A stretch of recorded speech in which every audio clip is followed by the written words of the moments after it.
Xejn anqas minn 700 messaġġ f'sensiela ta' konverzazzjonijiet bejn l-allegat kompliċi fl-assassinju ta' Daphne Caruana Galizia, Jorgen Fenek, u il-Ministru tal-Ġustizzja Edward Zammit Lewis.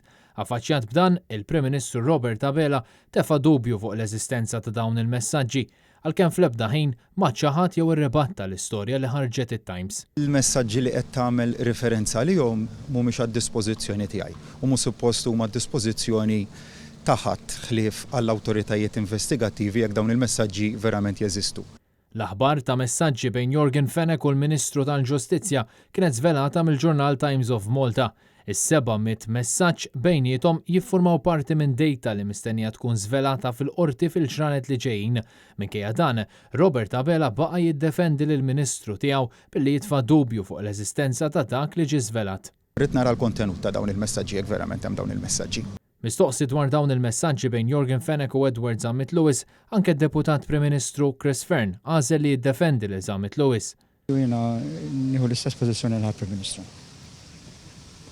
Dan fil-waqt li s-Segretarju Parlamentari Silvio Parnese tana l-istess tweġiba li issa ilha snin tiġi repetuta mill-esponenti tal-Gvern. Naħseb inħallu l-istituzzjonijiet dejjem jaħdmu ta'.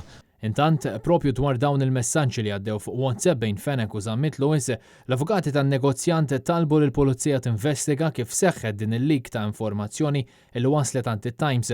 Il-kwistjoni tqajmet fil-qorti bil-familja ta' Jorgen Fenek titlob lill-Kummissarju Angelo Gafà jiftaħ investigazzjoni kriminali fuq il-mod kif ħarġu dawn il-messaġġi.